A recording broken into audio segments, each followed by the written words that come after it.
नमस्कार, travel today TV में आपका स्वागत है। मैं हूं आपके साथ विनोद ठाकुर। ये वो स्थान है जो जीएमआर जल विद्युत परियोजना की टनल रिसाव के चलते पूरी तरह भूस्खलन की जद में आ गया है और लगभग अब ये जो स्थान है ये समाप्त है। कहानी यहीं समाप्त नहीं होती है, क्योंकि ठीक इस स्थान के ऊपर करीब 50 परिवारों का बड़ा गांव है, झड़ौता गांव, जो मुख्य गांव है।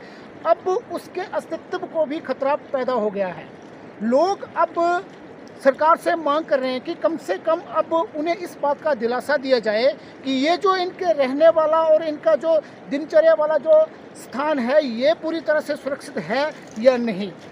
अब ये सवाल जो है ये प्रशासन के समक्ष कई बार लोग उठा चुके हैं कि हमारा जो ये क्षेत्र है, जो रिहायशी क्षेत्र है, ये हमारे रहने योग्य या फिर चलने फिरने योग्य है या नहीं। पर इसके लिए अभी तक भ्रमौर प्रशासन और ना ही कंपनी प्रबंधक इन लोगों को किसी प्रकार का कोई आश्वासन दे पाए हैं। मौजूदा समय में मैं वहाँ हूँ जहाँ चैनाराम जी का घर पूरी तरह से, आप देख सकते हैं मेरे पीछे कि ये जो पूरा स्थान है ये पूरी तरह से भूस्खलन की जद में आ गया। और ये जो दरार थी, जो कि मात्र कुछ इंच की दरार थी, आज कई फुटों में तब्दील हो गई। और समझ लो कि आप मेरे पीछे जो 100 बीघा का एरिया बताया जा रहा है कि यहाँ से लेकर ये पावर हाउस, जहाँ जीएमआर जल विद्युत परियोजना का पावर हाउस बन रहा है, ठीक उसके बगल तक ये करीब 100 बीघा का स्थान है। और ये स्थान अब धीरे धीरे पूरी तरह से नेस्तनाबूद होने वाला है। सवाल अब झड़ौता गांव के अस्तित्व पर, तो मेरे साथ तो कुछ एक ग्रामीण हैं, वो चाह रहे हैं कि कम से कम सरकार और कुछ नहीं तो हमें इस बात की श्योरिटी दे दे कि अब ये जो लोग हैं, ये जो स्थान है, ये वैज्ञानिक दृष्टि से इनके रहने के लिए सुरक्षित है या नहीं है। तो आइए, मेरे साथ एक ग्रामीण है। सबसे पहले तो स्वागत है आपका ट्रैवल टुडे टीवी में। धन्यवाद। अच्छा, आप बताइए कि अब जो नुकसान था अब हो गया है। कंपनी प्रबंधकों ने भी मुआवजे का ऐलान कर दिया, हालांकि उसमें भी कुछ एक बातें सामने आ रही है कि बड़े लोग जो है वो इस मुआवजे से संतुष्ट नहीं है। लेकिन अब आप झड़ौता गांव के स्थायी निवासी होने के नाते क्या चाहते हैं? नमस्ते। सबसे पहले तो आपका धन्यवाद यहाँ पर आने के लिए। हम ये चाहते हैं, आप देखो ये मतलब रोज़ ये जो एरिया है रोज़ 2-3 फुट की मतलब नीचे को बैठ रहा है। और यहाँ से ऊपर 500 मीटर पर एक गांव है जहाँ पर 50 परिवार रह रहे हैं कम से कम। तो हम एक कंपनी प्रबंधक और सरकार से यही मांग करनी है कि आप खुद ही आकर यहाँ पर देखो कि ये एरिया जो रहने के काबिल है या नहीं। अब ये हमारा तो दिनचर्या यहीं पर लोग मवेशी वगैरह चराते रहते हैं लोग, प्रतिदिन की दिनचर्या इसी क्षेत्र में होती है हमारी। तो हमें तो हमेशा डर लगा रहता है, और ना ही तो इस पर कंपनी प्रबंधन को ये कर रहा है और ना ही सरकार इसके बारे में सोच रही है गांव वालों के। और हम तो ये चाहते हैं मतलब अगर कोई अनहोनी हो जाए तो इसके उत्तरदायी कौन है। तो ये सवाल है इनका, स्थानीय निवासी हैं यहाँ के, और बिल्कुल सही सवाल है कि अगर यहाँ पर किसी प्रकार की कोई दुर्घटना होती है तो आखिर उसका जिम्मेवार कौन होगा।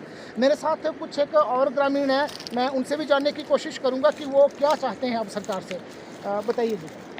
धन्यवाद सर आपका, क्योंकि आप लगातार ट्रैवल टुडे जो है वो लगातार कवरेज करता है, हमारी समस्याओं की कवरेज करता रहा है। जब से दिसंबर 2021 से यहाँ पर लीकेज शुरू हुई है, तो जितनी अवेयरनेस मतलब ट्रैवल टुडे ने लोगों के लिए, लोगों को मतलब यहाँ पर जो है वो एक तरह से लोगों को अवेयर किया है और लोगों की समस्याओं को उठाया, उतना तो प्रशासन और हिमाचल सरकार भी नहीं कर रही है। तो मैं मतलब दिल से ट्रैवल टुडे का जो है वो धन्यवाद करता हूँ अपने पूरे गाँव वालों की तरफ से।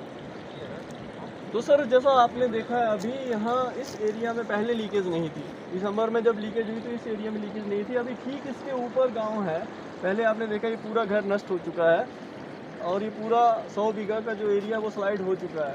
अब हमने 30 मार्च को ही जब से ये लीकेज हुई तो हमने डिजास्टर मैनेजमेंट को भी मेल कर दी थी, डीसी ऑफिस को भी मेल कर दी थी, और हमने जो एनर्जी का जो जो निदेशालय है उसको भी हमने मेल से ये सूचित कर दिया था कि ये एरिया जो है वो हमें लगता है कि रहने के लायक नहीं है। क्योंकि हमें मतलब जब भी हम सर्वाइव करते हैं इस सभी एरिया में, जितना भी एरिया आपको दिखाई दे रहा है, यहाँ पर लोग भेड़ बकरियाँ चराने आते हैं, घास लाने आते हैं और सूखी लकड़ी इकट्ठा करने आते हैं। तो लोगों की दिनचर्या इसी क्षेत्र में होती है। तो जब लोग इन एक्टिविटीज़ को करेंगे, इन क्रियाओं को करेंगे, तो क्या वो लोग अपने जीवन को दांव पे नहीं लगा रहे हैं? क्योंकि वो लोग इतने अवेयर नहीं, उनके लिए मतलब ये कितना रिस्की हो सकता है इस क्षेत्र में काम करना, उनको इस बात का ज्ञान नहीं है। लेकिन जो हमारा प्रशासन है, मुझे ये हैरानी होती है कि वो भी इस बात से मतलब अनभिज्ञ है।